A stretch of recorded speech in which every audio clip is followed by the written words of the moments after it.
Hello guys, स्वागत है आपका अपने यूट्यूब चैनल स्टडी विद अमन कुल में। आज हम लाए हैं शिक्षा निदेशालय राष्ट्रीय राजधानी क्षेत्र दिल्ली की आंकलन कार्य पत्रक नंबर 13 जो कि क्लास 9 के लिए है। विषय आपका सामाजिक विज्ञान है। डेट है जिसकी 25 जनवरी 2022। आप अपना नाम और अपनी कक्षाध्यापक का नाम लिखेंगे। आज हम अपना पार्ट नंबर 4 जलवायु जो है उसकी कुछ आंकलन कार्य पत्रक से क्वेश्चन आपके इस चैप्टर से आए हैं, उन क्वेश्चंस को हम करेंगे एंड आज की वर्कशीट स्टार्ट करते हैं। चैनल को अभी तक सब्सक्राइब नहीं किया है तो प्लीज़ चैनल को सब्सक्राइब ज़रूर करें। तो इसमें आपको टोटल 10 प्रश्न हैं, 20 अंक हैं। अति लघु उत्तरीय प्रश्न यानी बहुत छोटे क्वेश्चन जिनके आंसर करना है। यहाँ 5 क्वेश्चन है और पाँचों सभी एक मार्क्स के हैं। 5 क्वेश्चन। पहला प्रश्न है, आम्र वर्षा से आप क्या समझते हैं? तो इसके आंसर के साथ साथ देखते हैं। तो ये बारिश आम के पकने के में मदद करती है, इसलिए इन बारिशों को आमतौर पर आम की बारिश के रूप में जाने जाते हैं। यानी आम वर्षा वो कहलाती है जब आम उगते हैं ना, आपको देखा है आम उगते हुए, तो आम उगते हैं और अब वो आम पकेंगे भी। तो जो आम पकने के टाइम में जो मदद करती है, जब जो बारिश होती है उसे आम की बारिश कहते हैं या आम्र वर्षा भी कहते हैं। दूसरा प्रश्न है, मई में भारत के उत्तरी पश्चिमी भाग में सामान्य तापमान क्या है? तो मई में भारत के उत्तर पश्चिमी यानी उत्तर पश्चिमी कौन सा पार्ट हो जाएगा? दिल्ली वाला पार्ट। तो दिल्ली में आपका मई में कौन सा कितना टेम्परेचर रहता है? तो 45 डिग्री सेल्सियस सामान्य रहता है।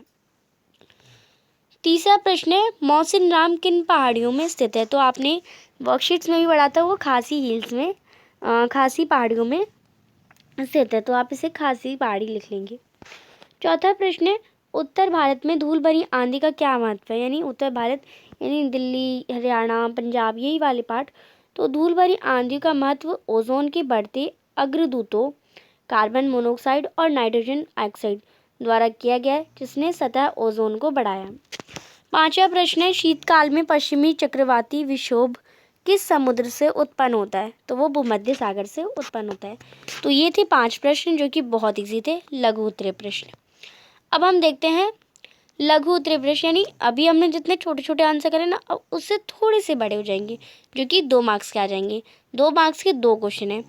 छठा प्रश्न देखते हैं अब हम। तो छठा प्रश्न है हमारा, गर्मी के मौसम में पहाड़ ठंडे क्यों होते हैं?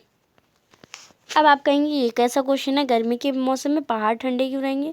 तो पहाड़ है वो ठंडे रहते हैं, पहाड़ तो हमेशा ठंडे रहते हैं।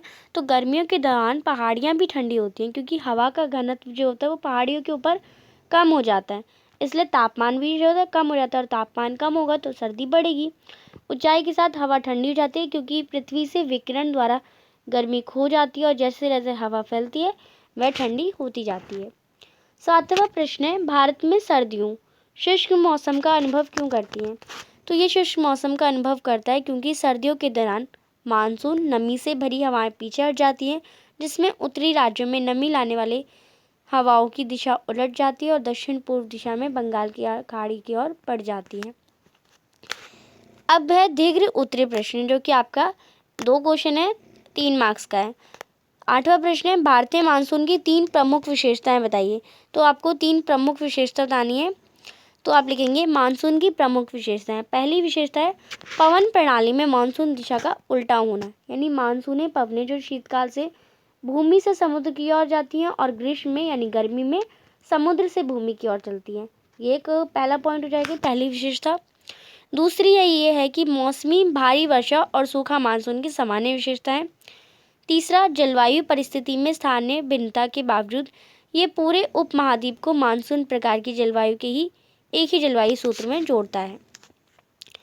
9वां प्रश्न है मानसून के आगमन के समय राजस्थान का पश्चिमी भाग लगभग शुष्क रहता है, यानी गर्म रहता है एकदम, यानी एकदम ड्राई रहता है, बहुत ज़्यादा सूखा रहता है। अब इस कथन के समर्थन में आपको 3 कारण देने हैं। तो आप देखिए, दक्षिण पश्चिमी मानसून के मौसम में राजस्थान का पश्चिमी भाग लगभग शुष्क रहता है क्योंकि ये मानसूनी हवाएं पूर्व से बहती हैं, जिसमें इसकी अधिकांश नमी रास्ते में गिर जाती है।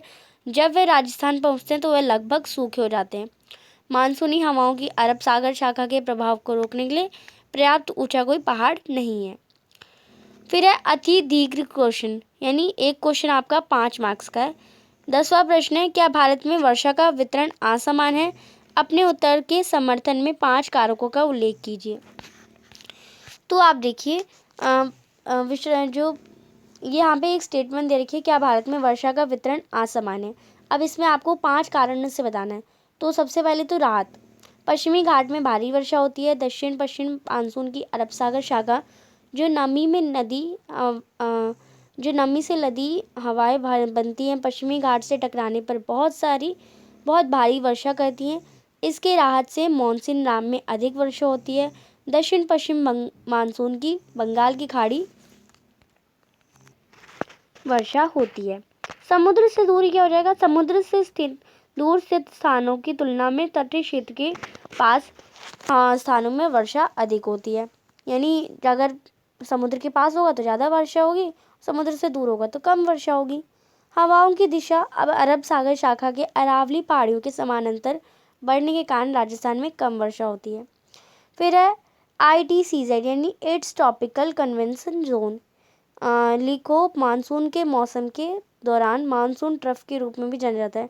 ट्रफ और उसकी धुरी उत्तर दक्षिण की ओर शीलिंग पर बनी रहती है, जो वर्षा के स्थानिक वितरण को निर्धारित करता है। जब एक ट्रफ रेखा मैदानी इलाकों पर पड़ती है तो इस क्षेत्र में वर्षा होती है। जब धुरी हिमालय के करीब आ जाती है तो मैदानी इलाकों में शुष्क मौसम और पहाड़ी जल ग्रहण क्षेत्र में व्यापक होती है। फिर है 5वां चक्रवाती विक्षोभ, यानी अंडमान निकोबार सागर के ऊपर उत्पन्न होने वाले चक्रवाती अवसादों की घटना आमतौर पर आए पूर्वी तटों को पार करती हैं, जैसे गोदावरी, कृष्ण, कावेरी, ओडिशा और पश्चिम बंगाल के तटों के नील टांगों व्यापक वर्षा होती है। तो ये आप कर लेंगे। ये थी आपकी आज की आंकलन कार्यपत्रक नंबर। तो आई होप आपको अच्छे से समझ आ गई होगी और जो आपका ये चैप्टर है वो भी क्लियर हो गया होगा। चैनल को अभी तक सब्सक्राइब नहीं किया है तो प्लीज़ मेरे चैनल को सब्सक्राइब ज़रूर करें, ज़्यादा से ज़्यादा दोस्तों के साथ शेयर करें। Thanks for watching video. Bye bye guys.